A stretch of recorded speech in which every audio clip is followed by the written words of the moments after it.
Voilà, bonsoir tout le monde, j'espère que vous m'entendez. Je vais vous laisser le temps d'arriver.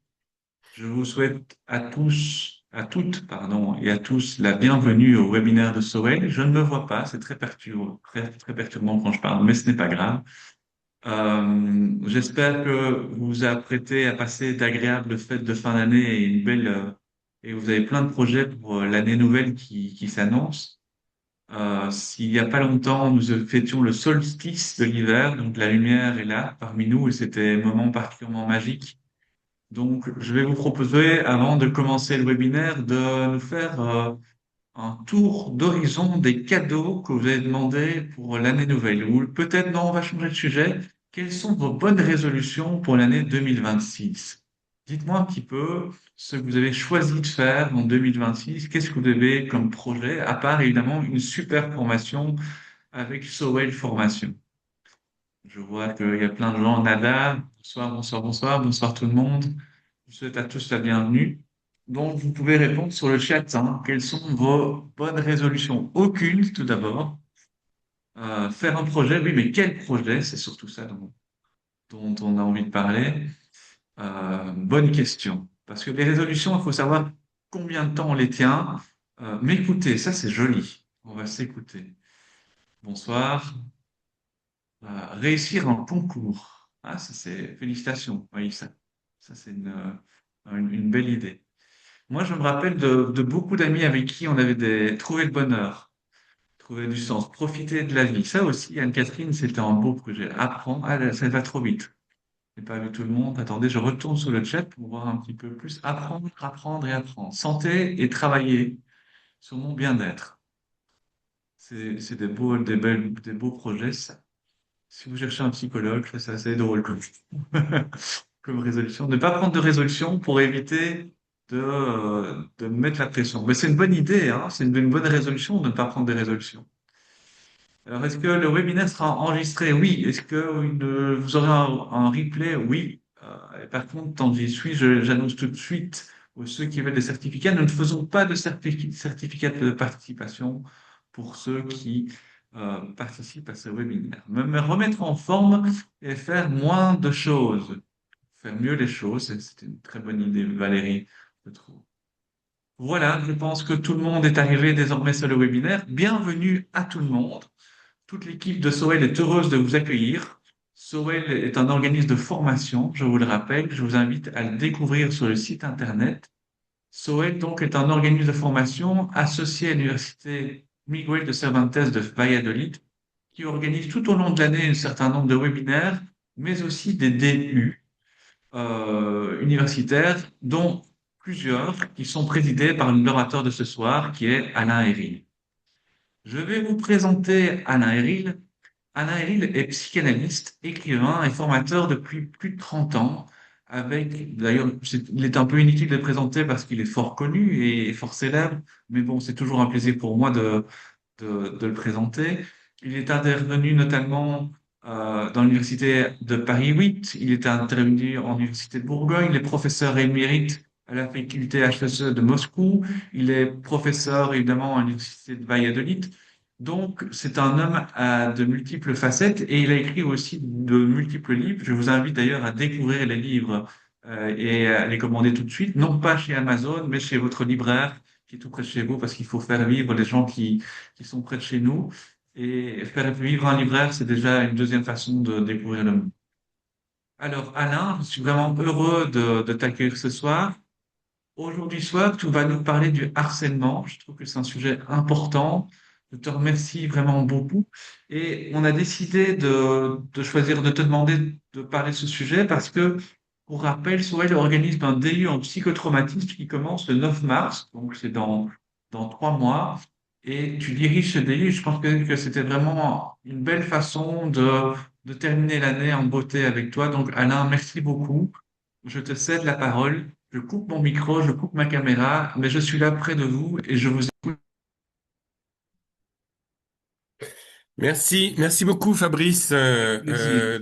Ouais, merci beaucoup. Euh, alors effectivement, on va être sur le thème du harcèlement. Donc, ce que je vais faire, c'est que je vais faire une présentation qui sera pas un cours, bien entendu, euh, qui sera pas une conférence au niveau du timing et de la durée, mais poser quand même quelques bases à partir desquelles on pourra ensuite dialoguer ensemble, hein. C'est un peu le format de ces coffee talks.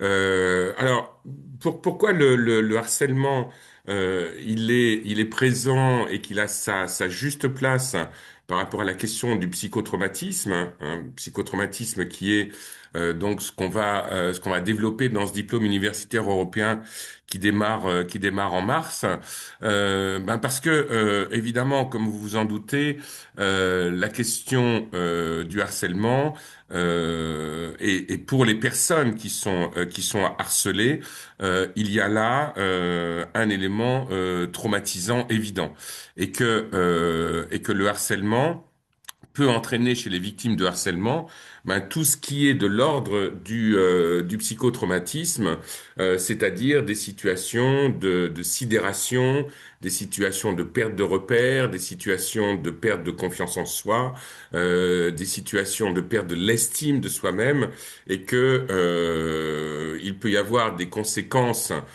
par rapport au harcèlement qui peuvent aller jusqu'au suicide. C'est-à-dire qu'il y a dans le harcèlement une notion qui est importante, qui est la notion de dépersonnalisation. C'est-à-dire que les personnes qui sont harcelées peuvent se sentir complètement dépersonnalisées. Et lorsque l'on est dépersonnalisé, on n'a plus la sensation d'être soi-même, on n'a plus la sensation d'être en lien avec qui on perd ses repères, ses valeurs, ses croyances, et donc on a l'impression de n'être plus rien, d'être, comme on dit en psychanalyse, le mauvais objet, c'est-à-dire la personne qui n'a plus de saveur et pour qui la vie n'a plus de sens.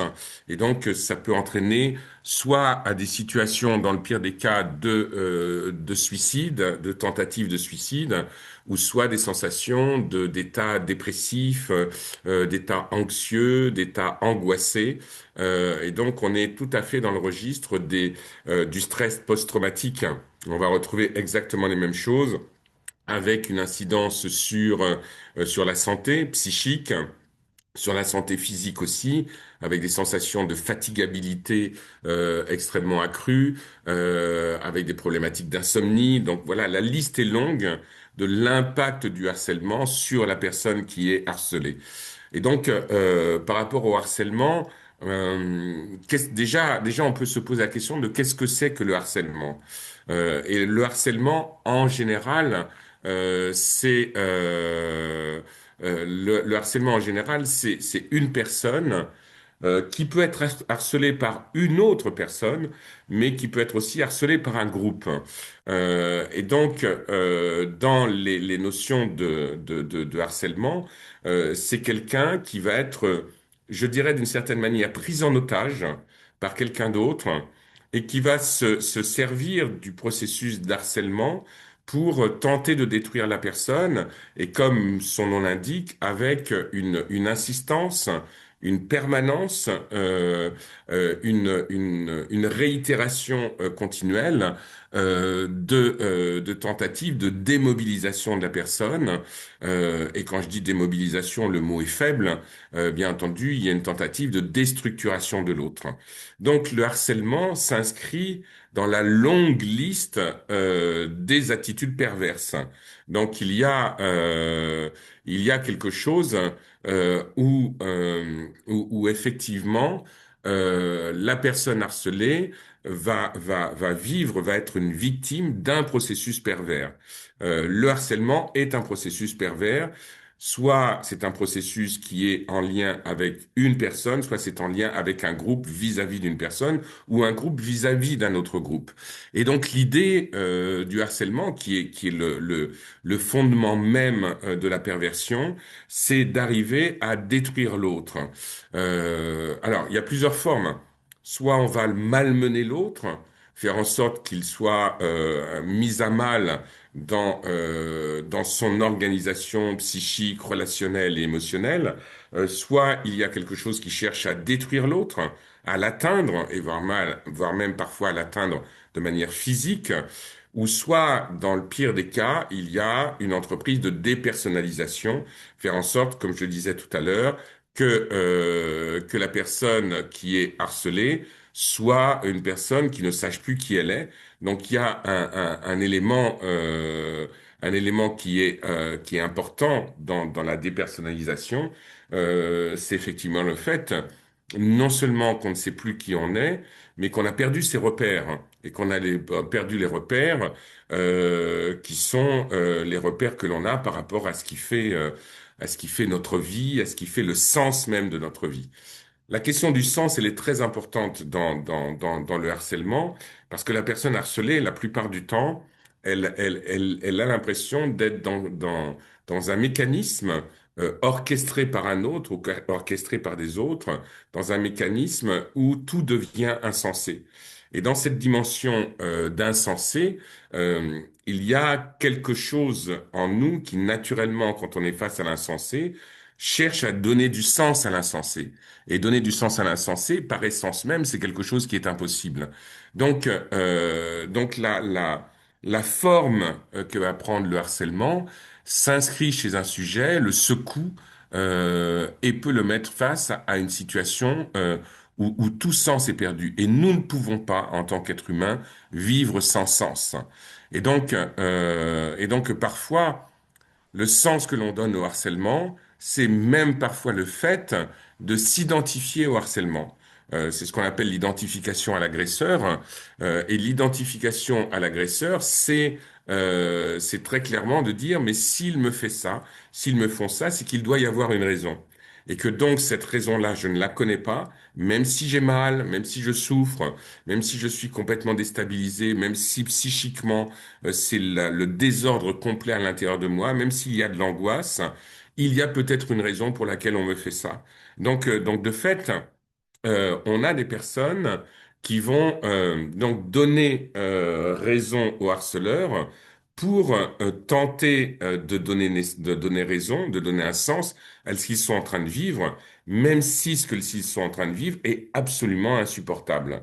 Donc, donc cette dimension-là, c'est la dimension qu'on retrouve dans le psychotraumatisme de manière générale. Et donc, dans les formes de harcèlement que l'on peut retrouver, il y a quatre grandes formes de harcèlement. Il y en a d'autres qui sont des harcèlements associés, mais il y a quatre grandes formes de harcèlement. Il y a le harcèlement moral ou harcèlement psychologique. Que l'on peut retrouver dans les couples, par exemple, que l'on peut retrouver aussi dans les entreprises, parce qu'il y a aussi des harcèlements inscrits institutionnellement. Donc l'institution peut harceler un individu, et le harcèlement moral ou psychologique joue beaucoup sur la question du sens, joue beaucoup sur le fait de rendre insensé ce que l'autre est en train de vivre.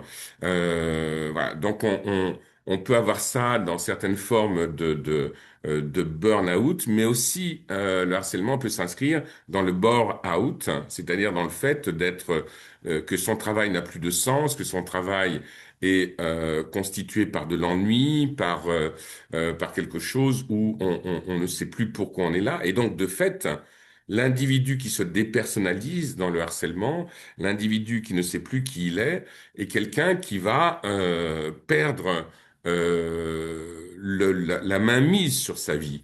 Il y a l'impression que au-delà de la question du sens, et lié aussi à la question du sens, il y a l'impression que nous n'avons plus de place. Euh, et donc souvent le harcèlement moral, psychologique, mais dans les autres formes d'harcèlement, souvent il y a quelque chose qui est très associé à la honte, très associé au fait qu'on se sent honteux d'être harcelé. Et c'est pour ça qu'il y a beaucoup de personnes harcelées qui n'en parlent pas, qui le gardent pour elles, qui dépérissent à vue d'œil, mais que néanmoins, il y a une atteinte psychologique, comportementale, émotionnelle qui est extrêmement forte. Donc le harcèlement moral, psychologique, c'était la première alerte par rapport au harcèlement. On parlait très peu du harcèlement avant les années 80, 90. Ça ne veut pas dire qu'il n'existait pas, bien entendu. Il y a un grand tournant par rapport à ça. C'est le livre de Marie-France Irigoyen qui s'appelle Le harcèlement moral. Et le livre de Marie-France Irigoyen, qui a quand même donné une loi en France contre le harcèlement, et le livre de Marie-France Irigoyen, c'est un livre qui parle beaucoup du couple, mais qui parle aussi du harcèlement au travail, et justement de cette dimension de harcèlement moral, harcèlement psychologique. Et c'est un livre fondateur, c'est vraiment un tournant dans la compréhension du harcèlement, et je dirais même dans l'acceptation du harcèlement comme étant un moteur traumatique entraînant des désordres psychiques tels que je les ai décrits il y a quelques instants. Et ça m'est arrivé moi aussi d'être avec des patientes dans mon cabinet qui me parlaient de situations et où pour moi il était assez clair qu'elles étaient harcelées, qu'elles étaient inscrites dans un processus pervers dont elles n'avaient pas conscience, sur lequel elles ne mettaient pas ces mots-là en tout cas. Et bien souvent, j'ai donné ce livre à mes patients, à mes patientes en disant lisez ce livre et voyez si vous vous reconnaissez dans ce que Marie-France Irigoyen est en train de décrire. Ce qui fait qu'après, quand les personnes se reconnaissaient, on pouvait aborder la question du harcèlement et donc aborder la question du harceleur et du harcelé. Parce que dans la démarche psychologique, dans l'accompagnement thérapeutique, c'est très important puisqu'il n'y a pas de sens, c'est très important que la personne qui est harcelée puisse reconnaître qu'elle est victime de harcèlement. Ça, c'est une étape qui est très importante, la victimisation. Je reconnais que je suis une victime et que je suis victime d'un processus à l'intérieur duquel je ne suis pas coupable, je ne suis pas responsable. Et donc, cette notion de victime, elle est très importante. Mais ce qui est important aussi, c'est que les victimes, en l'occurrence, ne restent pas dans cette victimisation, parce que le risque qu'il y a, c'est de faire de la victimisation une identité victimaire. Et donc de devenir que mon identité, c'est d'être victime de harcèlement, et que donc cette notion-là, bien entendu, elle n'est pas structurante pour le sujet. Et que donc ensuite, il faut dépasser la question de la victime, de la victimisation, pour ensuite amener le patient à mettre en place son plein pouvoir, si je puis dire. Et que donc dans ce processus-là de mise en place de son plein pouvoir ou de remise en place de son plein pouvoir, on va passer de la défiance à la confiance et au retour de la confiance. Mais la première personne à qui il va falloir faire confiance, c'est soi-même. Il va falloir faire confiance dans ses idées, dans sa pensée, dans ses valeurs, dans ses croyances, parce que tout ça a été mis à mal dans le harcèlement moral et psychologique, mais on a la même chose dans une autre forme de harcèlement qui est le harcèlement sexuel. Et dans le harcèlement sexuel, où on va retrouver aussi des éléments qui sont des éléments de mise en non-sens, si je puis dire, dans le harcèlement sexuel, on est face à quelqu'un, le harceleur, qui va utiliser tous les moyens pour arriver à ses fins, c'est-à-dire avoir une relation sexuelle avec une personne, mais ça va passer par des attouchements, ça va passer par des manières de dénigrer l'autre, de tenter de le séduire, et parfois c'est pas forcément de la séduction, parfois dans le harcèlement sexuel, il y a quelque chose qui est extrêmement très dénigrant pour la personne, où on va attaquer son physique, sa manière d'être, sa manière de se vêtir, voilà, tous ces éléments-là, et que dans le harcèlement, il y a toujours l'idée, chez le ou les harceleurs, de faire en sorte que la personne harcelée devienne le mauvais objet, et c'est-à-dire devienne quelqu'un que l'on peut utiliser, que l'on peut jeter, voilà, que ce soit dans le harcèlement moral ou dans le harcèlement sexuel, on est au même endroit. Ensuite, il y a à l'heure actuelle toutes les notions de cyberharcèlement, qui est encore une autre forme de harcèlement. Et le cyberharcèlement, il se fait de la part des harceleurs avec, bien entendu, un espèce d'anonymat qui permet d'agir couvert et parfois au niveau des mots qui sont employés ou de l'utilisation de l'image de l'autre dans le cyberharcèlement, il y a quelque chose qui peut être parfaitement illimité.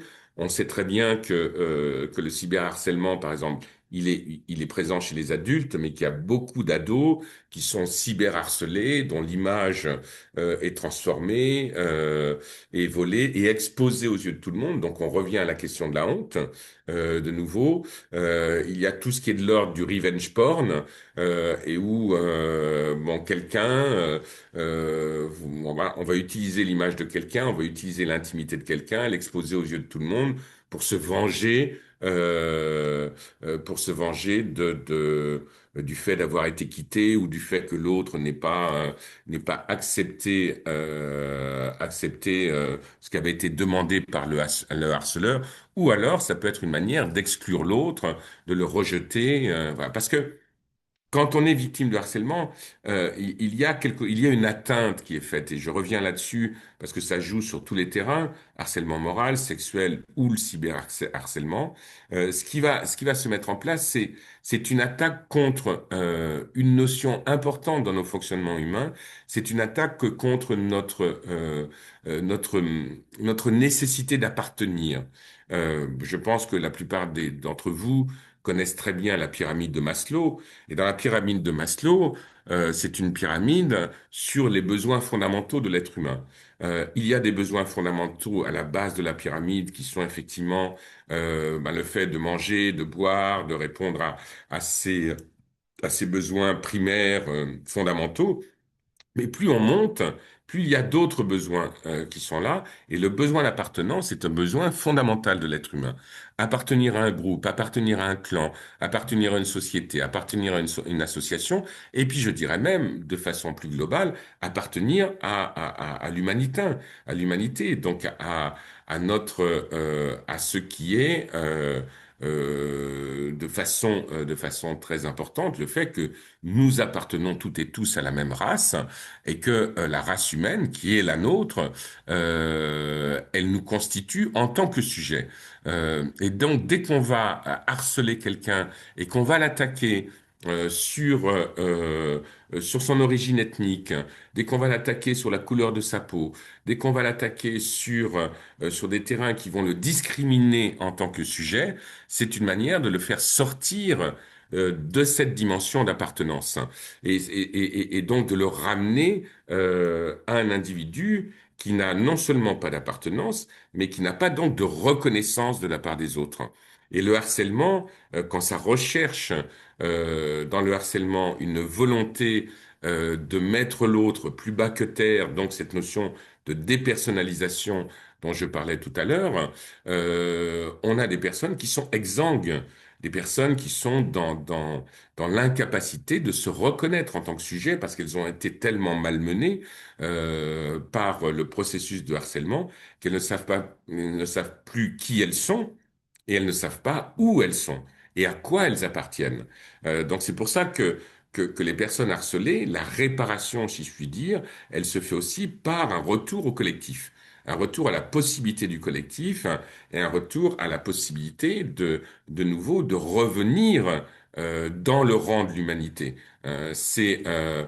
Donc ces dimensions-là, elles sont fondamentales et que notre travail en tant qu'accompagnant, c'est aussi ça. Et moi, j'invite les personnes qui sont sur le terrain de l'accompagnement psychologique, notamment, à ne pas hésiter à proposer à des personnes harcelées et qui sont dans ces dimensions de dépersonnalisation, un travail de groupe, un travail de thérapie de groupe, parce que se reconnaître dans les yeux de l'autre, se reconnaître avec bienveillance, avec empathie, avec accueil dans les yeux d'un groupe, c'est quelque chose qui est très restructurant pour une personne qui était harcelée, puisque le processus de harcèlement l'a isolé et l'a sorti du rang des êtres humains pour être à un endroit qui est un endroit extrêmement complexe et délétère, bien entendu. Une autre forme d'harcèlement dont on parle de plus en plus, c'est le harcèlement scolaire. Et le harcèlement scolaire, il est très en lien aussi avec le cyberharcèlement. Et le harcèlement scolaire, il est extrêmement redoutable parce qu'il intervient la plupart du temps sur des personnes qui sont structurées dans un moment d'adolescence, la plupart du temps. Et ce moment d'adolescence est un moment justement où il y a un besoin de se reconnaître en tant que sujet autonome et en même temps un besoin d'appartenir à un groupe. Et donc quand on est rejeté par un groupe et on a l'impression d'être rejeté par tous les groupes, d'être rejeté par l'humanité entière, et qu'en même temps on ne retrouve pas son identité première, on est rejeté, on est presque rejeté par soi-même à travers le rejet des autres. Et pour un adolescent qui est en pleine construction identitaire, le harcèlement, le rejet qui est fait par un groupe, c'est quelque chose qui est extrêmement douloureux, terrible, et qui vient bousculer une organisation psychique et intrapsychique qui déjà en elle-même se fait difficilement. Parce que dans le harcèlement scolaire, qui concerne donc les adolescents, l'adolescence est un moment, un instant de mouvement. L'adolescence est coincée entre le deuil de l'enfance. Je ne suis plus un enfant, il faut que je fasse le deuil de cette dimension-là, et je ne suis pas encore un adulte. Et dans ce mouvement-là, entre le deuil de l'enfance et la possibilité d'appartenir au monde des adultes, donc qui est une perspective qui n'est pas encore une réalité, il y a une énorme fragilité. Et cette fragilité de l'adolescent, on va la retrouver dans toutes les pathologies de l'adolescence, les scarifications, les étapes boulimiques, les étapes anorexiques, toutes les attaques du corps qu'on va retrouver. Les scarifications en font partie, mais il y a d'autres choses, les abrasions, les brûlures. Euh, donc il y a dans ce système-là, il y a quelqu'un qui se cherche et qui a besoin de se trouver justement dans ce processus d'appartenance. Et quand ce processus d'appartenance, il est bafoué, il est mis à mal, il est rejeté justement par le groupe, l'adolescent est renvoyé à son incertitude fondamentale. Et donc, euh, si vous prenez un adolescent à 11 ans et que vous prenez le même à 17 ans, vous avez remarqué que ce n'est plus le même, qu'il y a un changement, une modification, une affirmation de l'être qui a besoin de se faire par rapport à soi-même, mais de se faire aussi par rapport à une appartenance à un groupe. C'est ce qu'on appelle la fonction du moi auxiliaire, c'est-à-dire que j'ai besoin de quelque chose qui est auxiliaire à moi-même pour m'appuyer dessus, pour être et pour confirmer mon existence. Mais quand tout ça s'est mis à mal, voire s'est détruit par les phénomènes de harcèlement, on a des ados qui sont laminés. Et que là, à ce moment-là, la question du sens, elle se perd, mais elle se perd d'autant plus il n'y a pas de sens à être, il n'y a pas de sens à appartenir. Donc où est le sens de la vie? D'où c'est cette idéation suicidaire qui va se mettre en place et qu'on retrouve de manière très aiguë chez les adolescents et que l'on retrouve aussi dans le harcèlement moral, psychologique, sexuel et autres. Donc, et puis, il y a aussi des formes de harcèlement d'un groupe vis-à-vis d'un autre.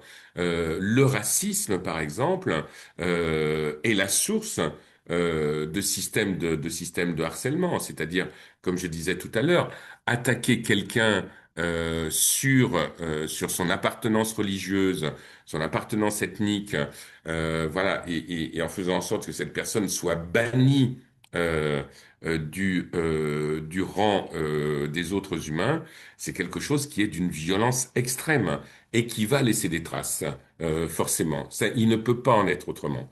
Donc, par rapport à ça, le harceleur, s'il y a une typologie du harceleur à mettre en place, les mots-clés que l'on peut retenir, c'est la perversion, parce que harceler quelqu'un, c'est un processus pervers. Il y a un objectif au harceleur, qui est un objectif de destruction de l'autre, que le harceleur soit un individu ou un groupe, une meute ou un individu, et que donc là, on est dans un processus pervers de manière très précise. Et puis, il y a aussi un besoin de domination, un besoin de domination, euh, domination sur l'autre, que ce soit dans un harcèlement d'une personne à une autre. Il y a le besoin de dominer, de contrôler, de saisir, d'interdire, d'enfermer l'autre dans un cadre le plus étroit possible pour que justement il y ait le moins de respiration possible. Donc là, le harceleur, que ce soit un groupe ou un individu, participe à un projet pervers et que dans le projet pervers, soit c'est une personne précise donc qui est le pervers, mais un groupe peut fonctionner avec une psychologie perverse. Il y a de la psychologie groupale, bien entendu. Quelqu'un comme Didier Anzieux, par exemple, a beaucoup travaillé sur les fonctionnements groupaux et notamment sur l'inconscient groupal et sur les zones d'ombre de l'inconscient groupal avec une espèce de volonté inconsciente, mais qui va se traduire par des actes, de détruire, de défaire, de démembrer l'autre. Donc là, il y a vraiment ça qui est en jeu. Mais ce qui est intéressant à regarder, c'est que dans les phénomènes de harcèlement qui sont faits par des groupes, il y a la plupart du temps un ou deux meneurs, une espèce de mâle alpha qui est là. Et donc, et le groupe va se sédimenter autour du meneur avec des systèmes de loyauté. Et avec une loyauté qui est faite au meneur. Et donc, cette loyauté va entraîner un aveuglement avec une impossibilité à penser et une impossibilité à saisir ce que l'on est en train de faire par rapport à la victime. Donc, il y a quelque chose qui est une espèce je dirais presque d'abêtissement dans le fonctionnement. Et le harcèlement, j'aurais tendance à dire que le harcèlement, c'est la défaite de la pensée. C'est la défaite de la pensée parce que la personne qui harcèle, qu'elle soit un groupe ou qu'elle soit un individu, est quelqu'un qui a une incapacité à penser et qui n'est agi que par des éléments pulsionnels. Euh, une pulsion de destruction, on pourrait même dire une pulsion de mort, et que dans cette pulsion de destruction qui est là, il y a effectivement quelque chose qui abolit la possibilité de penser. Parce que si on réfléchit bien, c'est le cas de le dire, si on réfléchit bien, penser, c'est se donner la capacité à penser l'autre. Il n'y a pas de pensée constructive sans que celle-ci soit une pensée d'altérité. Et que donc, euh, dans tout ce qui est de l'ordre de toutes les opérations de destruction de l'autre, que ce soit de la destruction de masse ou de la destruction individuelle, ce n'est pas de la pensée qui est en jeu, c'est de la pulsion qui s'organise autour d'une morbidité. Et donc la pensée, dans un sens philosophique, la pensée est toujours la possibilité de penser l'autre et en pensant l'autre, la capacité de se penser soi-même. Le harcèlement va à l'inverse de ces notions-là, qui sont des notions profondément humanistes, et que donc sur ce terrain-là, il y a effectivement tous les impacts sur la victime, et les impacts, c'est les impacts du stress post-traumatique. Et donc, j'en ai cité certains tout à l'heure, et bien entendu, il va y avoir une espèce de sidération permanente, et la sidération, je le rappelle, elle est en lien avec l'absence de sens. C'est-à-dire que ça n'a pas de sens. C'est-à-dire quelque chose qui n'a pas de sens, naturellement, va nous sidérer, va nous mettre dans un état de figement, dans un état d'impossibilité à penser, et que cette fonction délétère du harcèlement qui va entraîner chez la victime euh, qui va l'entraîner jusqu'à l'idéation suicidaire. Donc cette dimension, cette inoculation du morbide qui se fait, c'est ni plus ni moins que la projection de ce que le harceleur porte en lui qu'il va mettre à l'intérieur de la victime. C'est-à-dire que le processus du harceleur, qui est un processus pervers, c'est quelqu'un qui porte en lui un chaos, qui porte en lui une faille, une brèche psychique extrêmement profonde, mais qui ne peut pas assumer cette faille, qui ne peut pas assumer ce chaos, qui ne peut pas le regarder, qui ne peut pas le mettre en travail. Et le meilleur moyen pour ne pas le regarder, c'est de le mettre chez l'autre. C'est comme si je me disais, je suis fou, mais cette folie, si je la regarde, elle va être insupportable. Donc, je vais faire en sorte de rendre l'autre fou à ma place. Et donc, et c'est le projet du harcèlement. Le projet du harcèlement, c'est de rendre les autres fous à la place du harceleur. Et effectivement, la personne qui est harcelée, en fait, elle reçoit toute cette énergie morbide, délétère, voilà, jusqu'à quasiment disparaître. Donc, il y a vraiment ces mouvements-là. Et donc, ce qu'il faut retenir par rapport à ça, c'est que dans le harcèlement, on est face à un processus pervers, fondamentalement. Je vous rappelle que la perversion, ça vient du latin pervertere, qui veut dire détourner une chose de son sens premier. Donc, et le sens premier de tout être humain, c'est la compréhension, c'est la mansuétude, c'est la bienveillance, c'est l'empathie, voire c'est l'amour, et que tout ça, c'est détourné comme si le harceleur, consciemment ou non, cherchait à détruire chez l'autre ce qui est en cours de destruction chez lui. Et donc les mots-clés, c'est vraiment ces perversions, ces psychotraumatismes, euh, et donc c'est aussi dépersonnalisation, sidération, confusion également, c'est-à-dire que les personnes harcelées rentrent dans une confusion profonde, et que donc tout ce processus-là, à travers le harcèlement moral, psychologique, le cyberharcèlement, le harcèlement scolaire, le harcèlement sexuel, tous ces éléments-là tendent à faire en sorte que le harcelé soit réduit au rang d'objet. Et le rang d'objet, c'est tout l'inverse du rang de sujet. Et notre travail en tant que thérapeute, c'est d'aider ces personnes à sortir de l'objectivation dans laquelle ils ont été pour redevenir un sujet. Et redevenir un sujet, ça veut dire quoi? Ça veut dire reprendre sa responsabilité, reprendre son autonomie, reprendre sa liberté et reprendre sa possibilité à être et à s'affirmer dans le monde des vivants et non plus à être comme un espèce de fantôme dans lequel les autres nous ont mis et qui est plutôt du côté de la pulsion mort que de la pulsion de vie. Donc voilà, j'ai exposé voilà l'ensemble de ces choses-là voilà, il y a d'autres choses à dire sur le harcèlement, mais je veux ouvrir maintenant l'espace pour répondre aux questions et qu'on puisse dialoguer ensemble. Merci tout d'abord, Alain. Euh, Pendant que je organise un petit peu les questions, j'en ai déjà noté un certain nombre. Je vous invite à tout le monde à poser encore d'autres questions sur le chat et sur le QR. Peut-être pourrais-tu présenter l'équipe des personnes qui t'accompagnent pour le DU de psychotraumatisme, en l'occurrence Nadège, Marie et Claire, comme Oui, ça bien serait mieux. sûr. Donc alors les personnes, je dirais que dans cette formation en psychotrauma, il y a les intervenants directs et les personnes que j'appellerais des consultants, d'une certaine manière. Et dans les personnes qui interviennent de manière directe, euh, il y a Nadège Arnaud. Nadège Arnaud est quelqu'un qui travaille plutôt sur la dimension psychocorporelle. Ça me semblait important dans ce diplôme universitaire de mettre en place cette dimension psychocorporelle. Donc Nadège va intervenir autour de la théorie polyvagale, autour d'un certain nombre d'éléments qui ont à voir avec la dimension psychocorporelle. Il y a Marie Cayazo qui va intervenir, elle aussi, sur un axe qui est un axe qui va s'appuyer aussi sur l'hypnose, euh, sur une reconnaissance du psychotrauma chez les enfants également.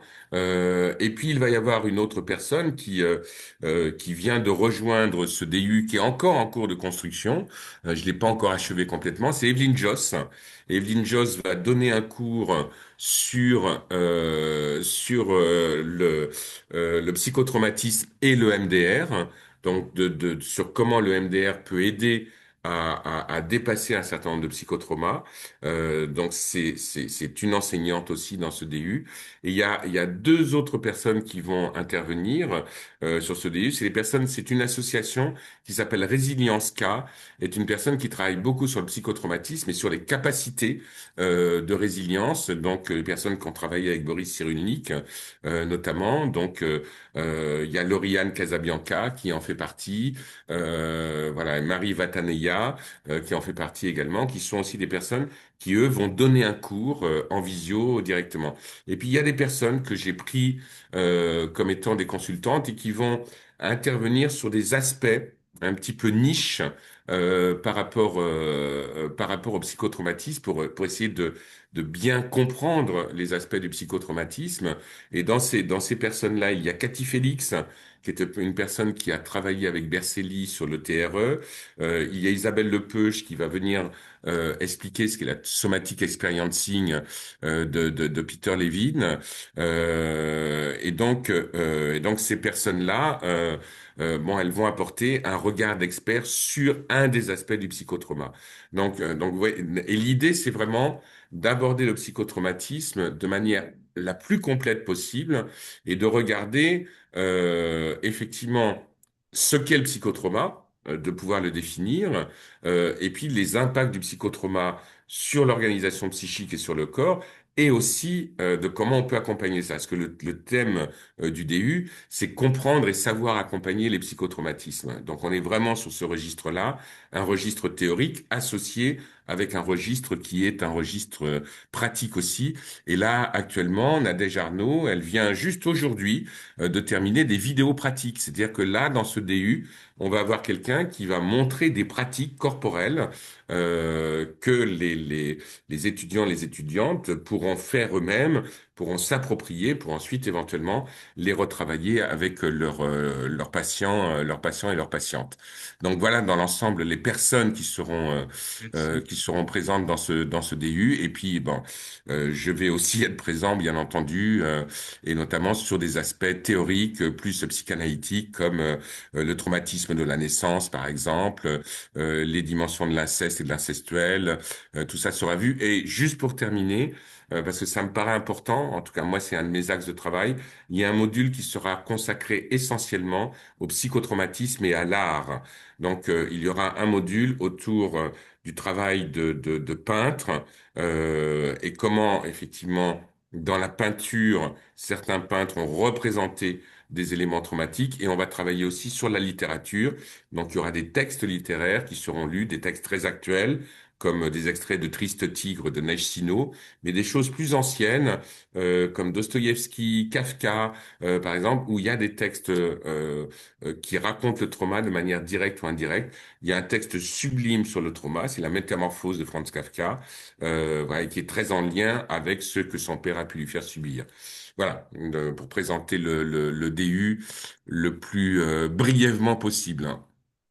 Merci beaucoup. J'adore Hector Samsa. Ouais. C'est donc le cancre là, c'est le nom et prénom. Hum, La première phrase est incroyable. Alors, hum. je te pose quelques questions. Euh, tout d'une part, est-ce que le harceleur est-il toujours conscient de son attitude perverse selon toi? Alors, c'est une question qu'on me pose souvent. Il y a force. Alors, la question, c'est pas tellement, si je peux me permettre, c'est pas tellement comme ça qu'elle se pose. Parce que à partir du moment où on harcèle quelqu'un, on est forcément conscient de ce qu'on est en train de faire. Parce que le harcèlement, c'est quelque chose qui se réitère. On va pas harceler quelqu'un une fois et dire, oh mince, je suis désolé, je savais pas que je te harcelais. Donc, il y a forcément une possibilité de prise de conscience. Parce que l'on harcèle de manière solitaire ou en groupe, à un moment donné, il y a la possibilité de prise de conscience de ce qu'on fait subir à l'autre. Après, ce que moi je vais interroger, c'est pas tellement la conscience, c'est l'intention. C'est-à-dire, quelle est l'intentionnalité? Et quelle est l'intentionnalité de la personne qui harcèle? Parce que l'intentionnalité, elle existe avant le harcèlement.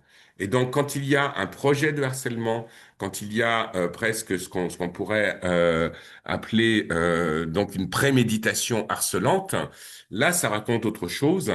Et là, on est vraiment dans des structures qui sont des structures très perverses, avec une volonté établie, pensée, organisée d'aller vers la destruction de l'autre.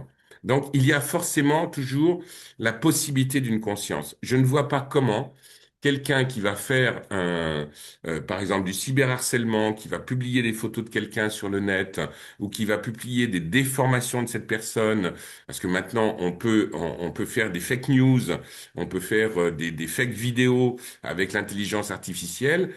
La personne qui fait ça, elle est consciente de ce qu'elle est en train de faire. et elle est consciente qu'il y a quelque chose qui peut faire du dégât chez l'autre. Et donc, il y a une conscience par rapport à ça. On peut pas être harceleur par hasard. On peut pas harceler sans le faire exprès. On peut pas harceler sans avoir un minimum de conscience de ce qu'on cherche à faire subir à l'autre. Merci. Question suivante. Je les pose dans le désordre. Je n'ai pas réussi à structurer en fil Vas-y, conducteur. vas-y. Est-ce que le harcelé peut lui-même devenir un harceleur par la suite? Est-ce que c'est un chemin logique ou pas du tout? Qu'en Alors, c'est est-il? pas un chemin logique, mais c'est possible. C'est-à-dire que c'est-à-dire que euh, c'est un peu la même chose qu'on a par rapport aux personnes qui sont, par rapport aux abuseurs, par exemple. Mais la personne qui abuse, elle harcèle aussi d'une certaine manière. Mais souvent, ce qu'on remarque, c'est les personnes qui harcèlent ont été harcelées elles-mêmes. Alors après, je peux très bien être harcelé, malmené par mes parents, par exemple. Je peux être un ado de 14 ans qui est dans une structure, dans une famille ultra dysfonctionnelle. Et donc, pour me venger d'une certaine manière, je vais harceler un camarade de mon entourage. Donc oui, il y a cette possibilité-là et la personne qui était harcelée peut elle-même devenir harceleuse.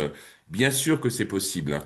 Mais après, d'un point de vue psychopathologique, ce qui commence à interroger, ce sont toutes ces personnes, c'est ce qu'on appelle en psychopatho des personnes froides et erratiques.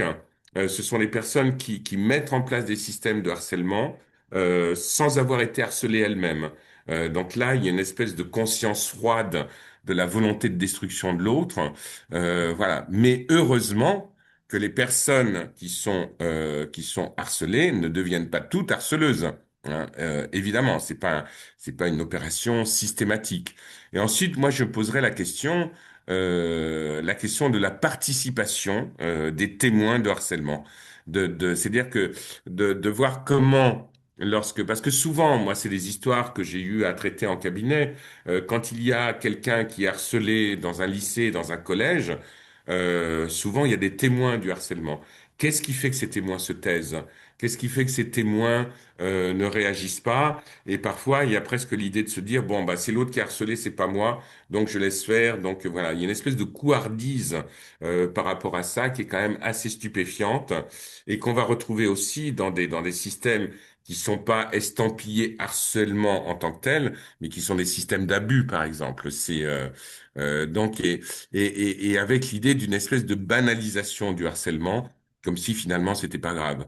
Donc, alors, je fais une réponse un peu globale par rapport à cette question, mais oui, le harcelé peut devenir harceleur, mais ce n'est pas une obligation. Très bien. Merci Alain. Alors, je réponds moi-même à une question. On me demande s'il y a des replays. Oui, il y a des replays. Il suffit d'aller sur le site de Sowell. Et vous verrez un petit onglet webinaire et vous avez le webinaire, tous les replays des webinaires passés et très rapidement celui de ce soir, évidemment. Donc voilà, Alors, question suivante. Euh, hop. Je suis médecin au travail. Je m'occupe de travailler à la santé et burn-out,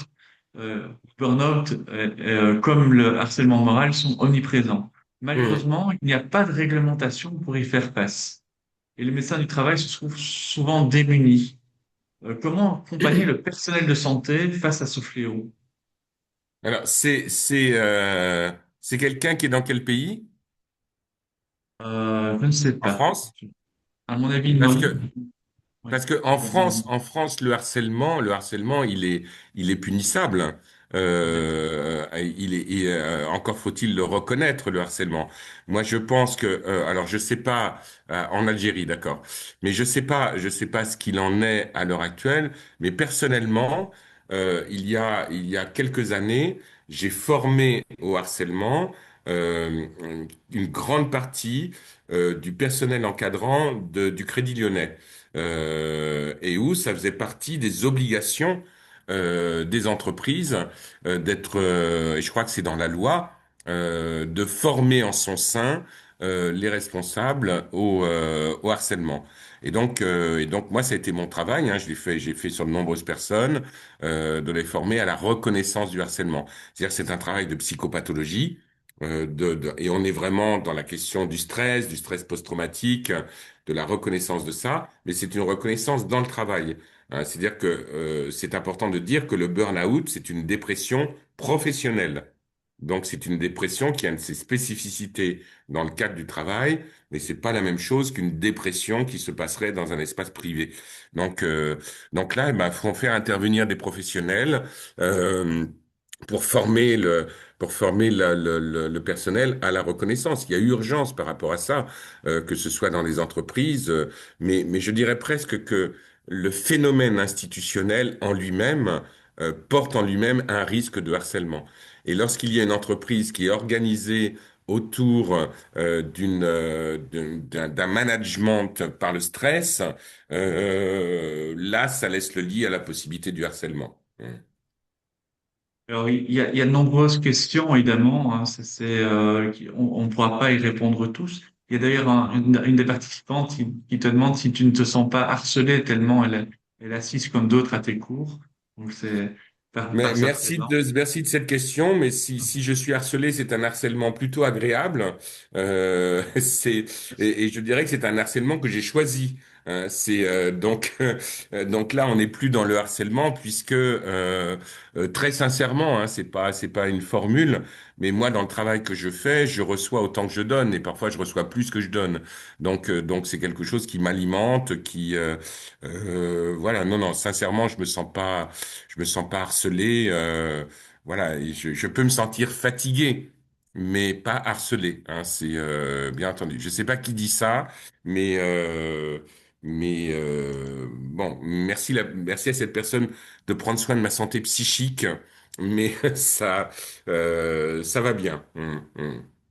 Alors, je vais poser une dernière question. Je suis désolé pour ceux qui en ont d'autres. Je vous invite d'ailleurs à participer au DU. Hein, comme ça, vous aurez des réponses à ces questions. Euh, la dernière question, je trouve, est touchante. Comment pouvons-nous aider les enfants harcelés, mais qui ne parlent pas de leur harcèlement à cause de leur peur? C'est quelque chose, souvent, le silence est C'est une pesant sacrée parfois. question parce que c'est ce que je disais tout à l'heure. Le problème, c'est que le harcèlement crée de la honte. Ça crée de la honte chez la personne harcelée. Et la honte, on n'a pas envie de la partager. C'est le principe même de la honte. La honte, souvent, elle renferme sur soi. Et donc, il y a du silence, il y a du secret. Mais on va quand même, pour peu qu'on est attentif, s'apercevoir qu'il y a quelque chose qui ne va pas bien chez cet enfant. Il y a quelque chose qui est en dysfonctionnement.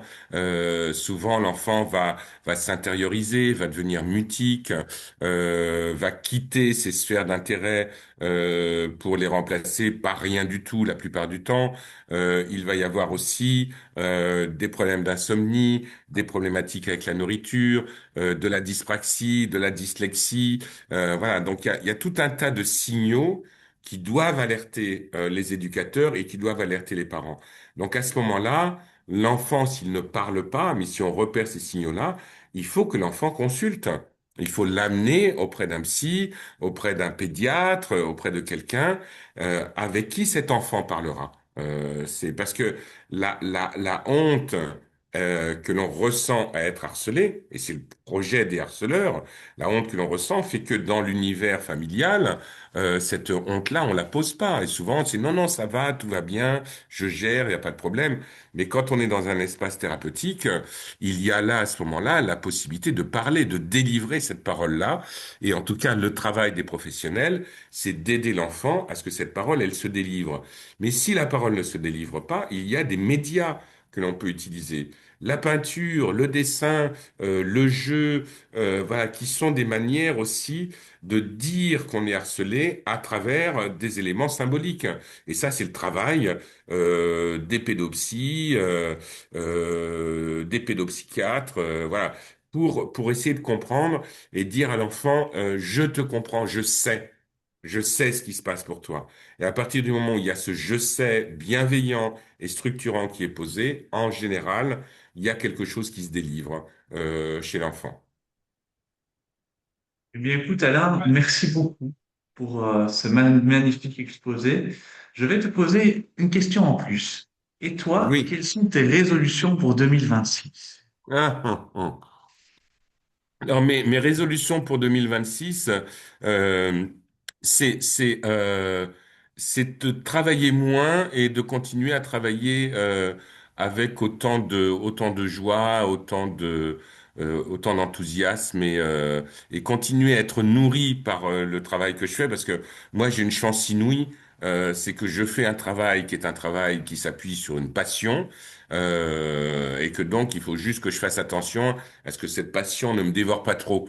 Ah, donc ma résolution, c'est voilà, c'est de lever un peu le pied. Et puis en plus, je suis un jeune papa et j'ai envie également d'avoir plus de temps pour accompagner mon fils dans sa vie. Et puis aussi plus de temps pour regarder mon fils grandir et apprendre aussi avec lui. Parce que j'ai trouvé mon grand maître spirituel. Ça y est, enfin, après tout ce temps. Et il a 3 ans. Hein, donc voilà, donc je veux avoir du temps pour suivre les enseignements de mon fils. Hein. 3 ans, 5 ans, 7 ans, ce sont des étapes magnifiques. Ouais, tout à fait. Hein. En tout cas, merci beaucoup. Merci. Pour une fois, je tiens à remercier l'équipe de Sorel parce que j'oublie souvent. Merci à vous tous d'être là, de nous accompagner. Merci à tous nos bénévoles. Merci à Kevin, merci à Géraldine. Merci à tout le monde d'être là ce soir. Je vous remercie tous. Je vous souhaite une merveilleuse année 2026. On se donne rendez-vous donc avec Alain déjà le 9 mars 2026 pour le début du DU de psychotraumatisme. J'espère vous y rencontrer et vous y voir pour la leçon inaugurale. Et Alain, je te remercie encore une fois. Belle soirée à tout le monde. Et on se retrouve sinon en janvier pour un nouveau Cool Cool Talk. À bientôt. Bonne soirée. Merci Fabrice, bonne soirée. Merci Alain et bravo.